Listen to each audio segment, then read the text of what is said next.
Hey guys, warm welcome back to the channel as always. So today I've got a really comfortable build for you and one that you can run solo with NPCs to farm Omega materials for the new armor and weapons. So I'll walk you through the entire successful hunt using this setup step by step so you can copy both the build and the playstyle without all the headache Omega usually brings.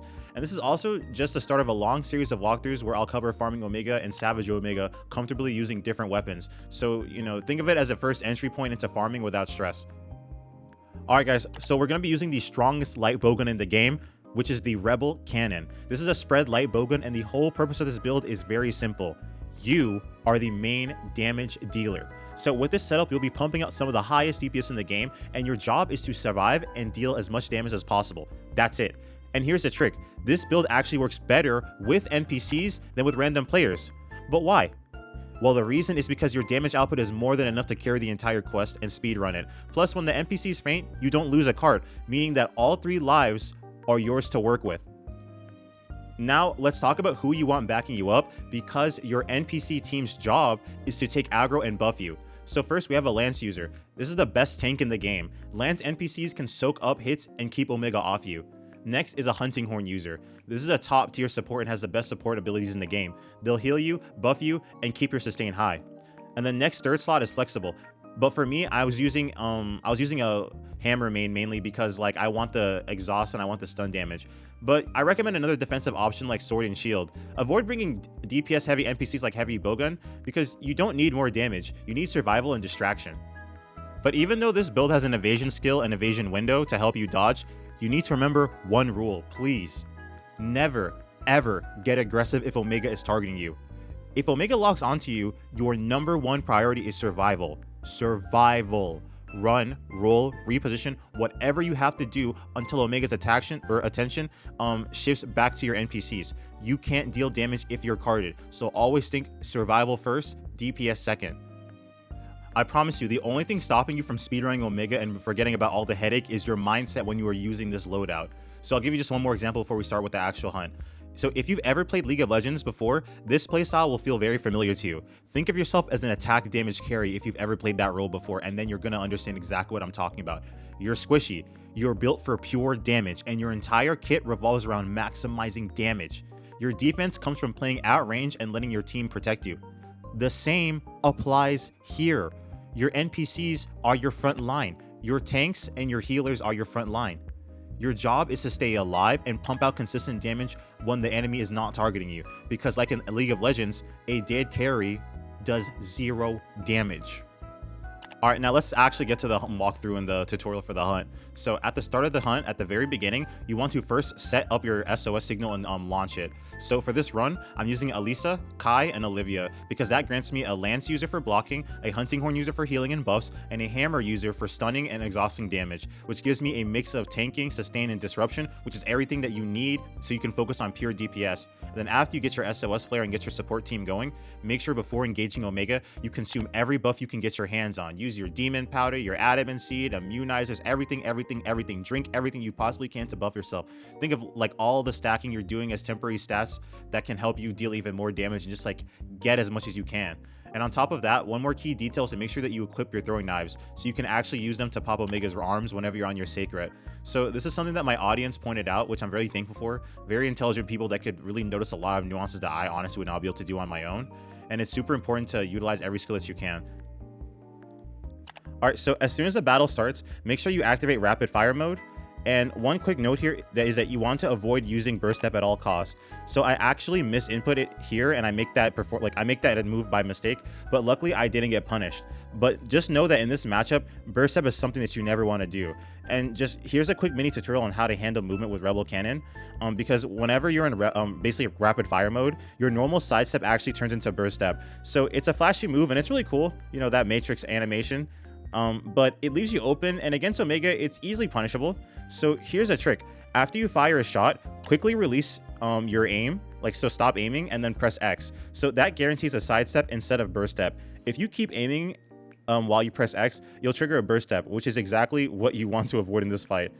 Alright, so I'm not going to go too deep into the full weapon breakdown here because I've already covered it in 2 separate videos. So if you're new to light bowgun specifically, watch these 2 videos in linked below. So the first one is a quick 5-minute crash course that covers the fundamentals, enough for you to be able to safely deal damage and maximize your DPS. While the second one is the updated version for Title Update 2.5 that is a lot more powerful and is heavily focused on evasion window. Alright, so let's get into a really good clip that can show us some good techniques for Rebel Cannon. So here Omega targets us with a rocket punch, which we immediately shoot down, and this is really where Rebel Cannon shines because you can react quickly and disable the rockets, even without the throwing knives. And then next, he uses like a flamethrower. It's like the Cardinal flamethrower, and I make sure I'm completely out of the blast zone before it goes off, and once I'm safe, I slip in a few shots while he's locked into the animation, and then after that he does his mustard bomb. So in return, Omega fires a monster bomb, and we basically dodge it cleanly. And in situations like this, it's a great example of how to weave in damage while without overcommitting. And it's a rare aggression window because I think an important thing to talk about is just because Omega throws out a couple rocket punches doesn't mean it's fully targeting you, because sometimes only one arm is aimed your way while the other 3 are aimed at your other teammates, and then sometimes 2 arms are sent to 1 player. But in those rare moments, you can actually stay aggressive even while you're semi-targeted. This only happened once during this hunt. I've never been this aggressive whenever Omega was attacking me. So this is only a one-time thing. It's a very rare occurrence. But it's really good to be able to recognize when Omega isn't fully locked onto you, so you can squeeze out a little extra DPS. Alright, so this next clip, you're gonna really see exactly why we chose this weapon for farming Omega. So before moving on to anything else, this is a 50-second stretch of time where we deal damage completely uncontested damage, and it's perfect. It's basically a perfect example of how this build works, because notice here that I'm not even aiming for Omega's weak spots. I don't need to. This is only area 1, so why would I risk that? Instead, I just take the guaranteed shots, and in less than a minute we stack 2,511 points of damage, which is enough to make Omega leave the area. This is a glass cannon balance. This is a glass cannon build, and this is exactly the philosophy behind this weapon. When you're not being targeted, your only priority is DPS. But the moment Omega turns onto you, your priority instantly shifts to survival. This is a glass cannon setup. You're built to abuse those long windows of uncontested damage. And because you're ranged, most of Omega's attacks either miss or don't reach you, so you can stay safe while unloading. So a key lesson here is that these extended DPS windows are how you win this hunt, not by being greedy and forcing damage when it isn't safe, but by capitalizing on the huge openings Omega naturally gives you. Let's take the stress out of this fight, guys. We don't have to make this boss harder than it has to be. That's why I'm gonna keep pumping out these videos. I don't care how long it takes until every weapon is covered, so everyone can just play this game and just have fun, because it's a really fun game. And I just, it's hard seeing people get really frustrated about this boss fight and say, oh, I'm not gonna play it anymore. Oh, I'm gonna wait till another update until I can get the equipment in an easier way. It's no, I'll give you the method right here. You can do it. Alright, so now that we're in area 2, the first thing Omega does is fire a mustard bomb at us. So when this happens, you've got 2 options. And the first is to outrun it, and the second is to hop on your Sacred, which is honestly the best option because it's one of the safest things you can do.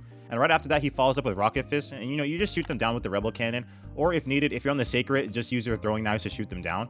But a critical moment here that I really need you to pay attention to is what is happening in the clip below, because it's extremely important, because our Lance user actually goes into a power clash with Omega. And 2 things happen. So first, it's locked into an animation where Omega basically, is in power clashing, so we can, deal safe damage to him. And after this, Omega focuses on the Lance user, which is perfect because now that the Lance user has the enmity debuff and is being focused on Omega, this is the perfect spot for us because the Lance user has the highest DPS, defense tools in the game and can handle Omega's DPS better than anyone.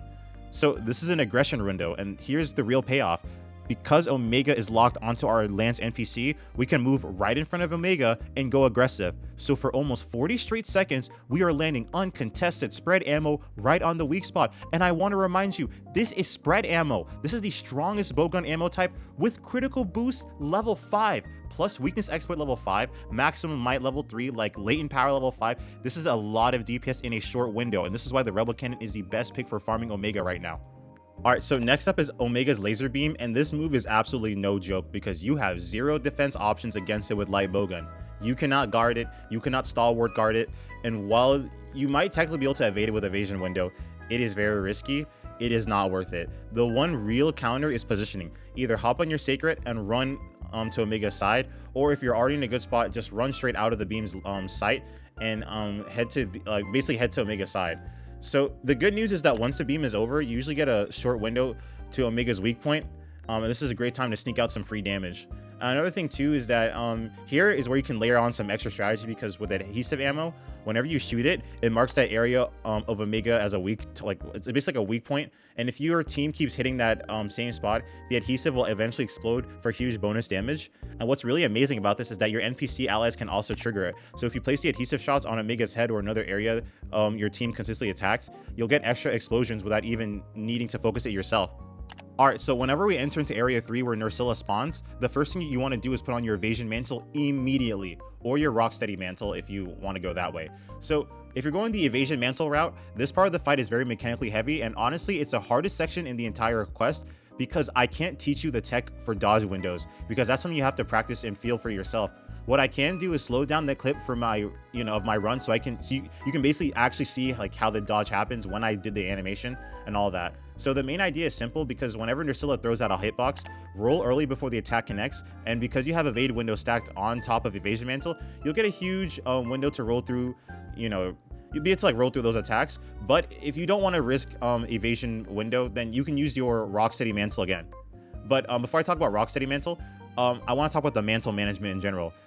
And what I mean by that is that you should save your Evasion Mantle for this part of the hunt. Please do not burn it earlier. You'll need it right here, because if you mess up this phase, you risk mission crucial damage, or worse, getting caught by smaller enemies in the area, and it can put you to sleep. And again, if this happens and you don't kill the monster fast enough, the hunt is over. But an alternative to Evasion Mantle is Rocksteady Mantle, because basically what that's going to allow you to do is that you won't get knocked down, so you can tank through Nursilla's attacks, heal up, and keep the DPS going. So your choice is, if you're confident in your dodges and you've used Evasion Mantle before, run Evasion Mantle for big invulnerability windows. And if you're not confident, swap to Rocksteady Mantle and power through without worrying about a thing. Alright guys, and then when you move on to Area 4, the plan really does not change, man. Stick to the exact same thing that's working. Survival when you're targeted, damage when you're safe. That is pretty much it, bro. Nothing new to learn here, just keep doing what's been working. And honestly, that is the entire fight. The Rebel Cannon build is the easiest way that I found so far to farm Omega. So far. So it's way more comfortable than trying to do with Sword and Shield, I'll tell you that. And it really shows how powerful range play can be in this matchup. And my next video, it'll cover Savage Omega, the Savage Omega version, using the exact same build, and I'll walk you through the full hunt there, just as I did here. And if it ends up being as straightforward as this fight, you'll have no problem farming Savage Omega either, and you'll be able to just get your material. And I also want to give some encouragement to you guys and like people that are farming this boss. And I want to just take a second to say, you should be proud of yourselves for taking on this challenge, for taking on this boss.